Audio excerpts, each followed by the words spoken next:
The crisis has caused heavy losses to investors.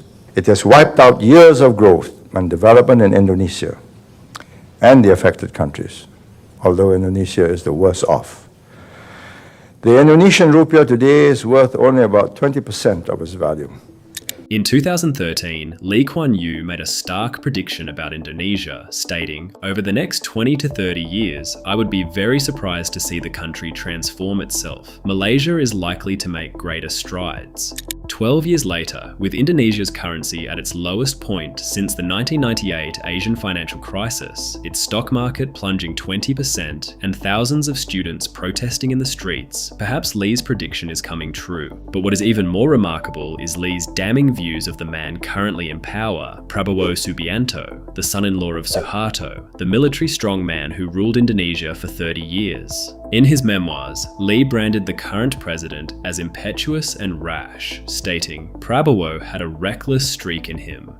Disturbingly, Lee also suggested that Prabowo was responsible for the 1998 anti-Chinese riots, which left more than 2,000 dead, stating, "It was general knowledge that the rioting was engineered by Prabowo's men." Here are the 4 reasons Lee Kuan Yew believed Indonesia will never achieve its potential.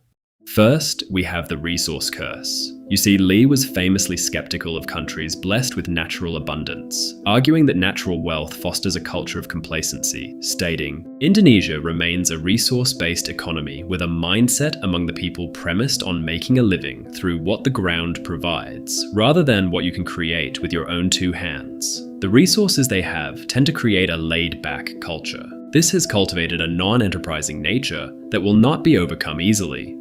You see, Indonesia is one of the most naturally endowed countries on Earth, backed by a massive and young workforce, being the world's largest producer of palm oil and nickel, and it ranks among the top producers of coal, natural gas, gold, tin, and copper. Yet today, Indonesia still ranks a lowly 121st in the world by GDP per capita, and in just 5 years the middle class has collapsed, shrinking from 21% to 17% as millions are forced into unstable, informal gig work. But more importantly, Indonesia's reliance on mining has triggered a dangerous case of economic tunnel vision. While neighbours like Singapore build global deep tech ecosystems, Indonesia's startup sector has been hollowed out by high-profile corporate scandals, shattering investor trust and causing venture funding to evaporate.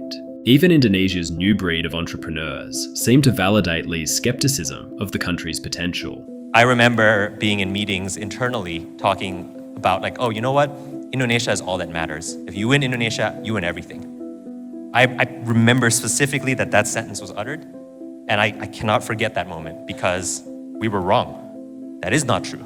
Indonesia is not everything. As you can see in Singapore's case, Singapore is 1% of Southeast Asia population, but it contributes 23% of Grab's revenue. Indonesia has 40% of population, but it contributes 29%. Now, yes, Indonesia is still the biggest market, but it's a lot more people to capture a lot less value, right? So again, Indonesia is an absolutely critical, important, largest market in Southeast Asia. Absolutely. But if you can go to Singapore, you should try and win Singapore.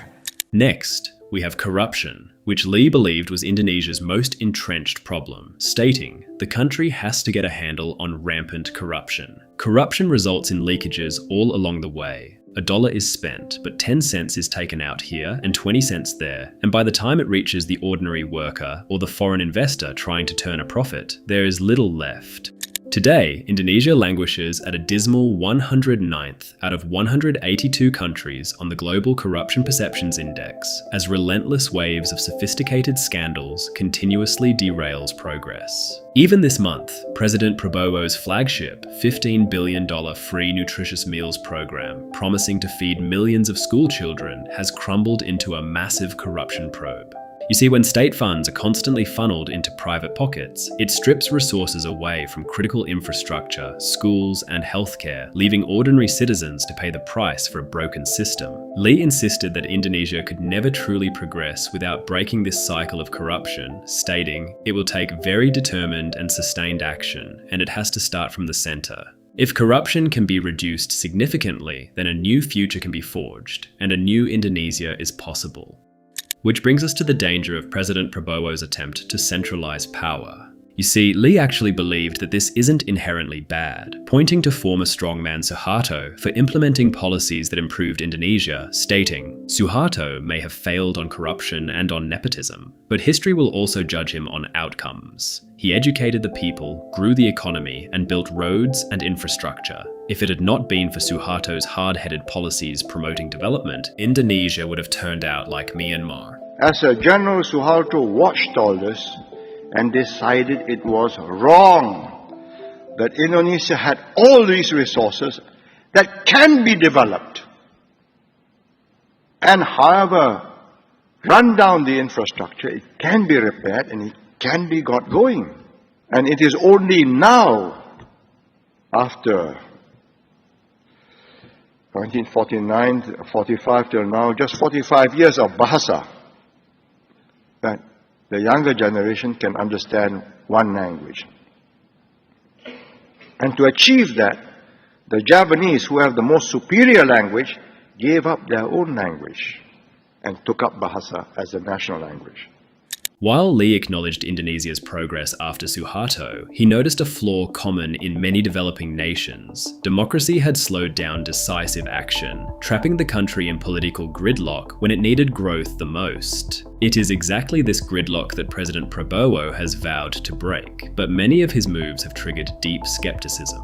You see, to force the country forward, Prabowo bypassed independent oversight structures, creating Danantara, a colossal sovereign wealth fund with nearly $900 billion in state-owned assets directly under his presidential authority. In theory, this top-down approach cuts through local red tape, giving the president total control over strategic investments to rapidly build new industries and boost the economy. But the market is panicking. Investors used to transparency are terrified by the sudden collapse of checks and balances. The flight of foreign capital is stark. International investors, who held nearly 40% of Indonesia's government bonds a few years ago, now hold barely 13%. And compounding the alarm, Moody's swiftly cut Indonesia's credit outlook from stable to negative. The domestic front is even more volatile. The population has reached a boiling point under the nationwide Dark Indonesia movement. Driven by steep fuel hikes and sweeping cuts to health and education, thousands of students have flooded the streets. The resulting crackdowns have turned deadly, leaving multiple protesters dead and thousands more behind bars. Whether Prabowo can consolidate enough power to deliver his ambitious 8% growth remains to be seen. But decades ago, Lee predicted that it will not happen, stating, "It is not possible to take back control. Indonesia will not return to a centralized system like that of the Suharto era." It is important, after all these 25 years of building up the economy and building up the institutions in Indonesia, the institutions of state,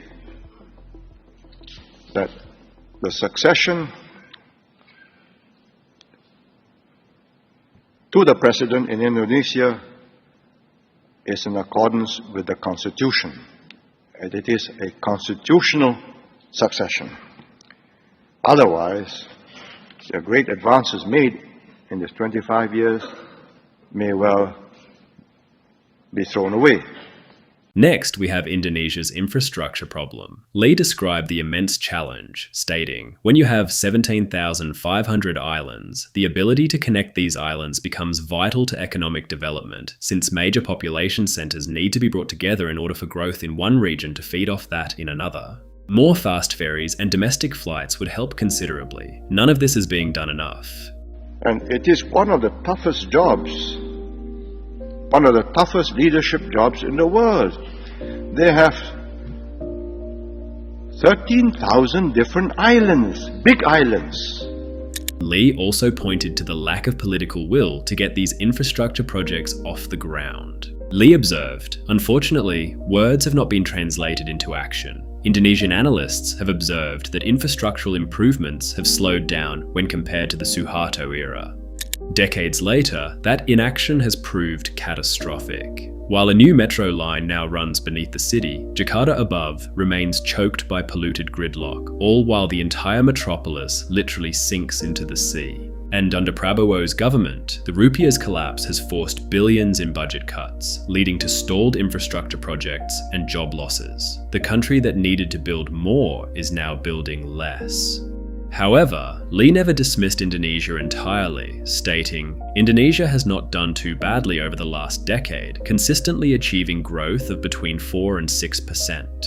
It is attracting major investments from China and Japan, thanks to its wealth of natural resources. But if Indonesia is ever to achieve greatness, it must first conquer its corruption, political gridlock, infrastructure, and its geographical limitations." As Lee concluded, over the next 20 to 30 years, I would be very surprised to see the country transform itself. Malaysia is likely to make greater strides. It is more compact geographically. Now, we must hope that President Suharto's successor will uphold Indonesia's well-established and institutionalized policies based on Pancasila, which is not a slogan, as I have told you.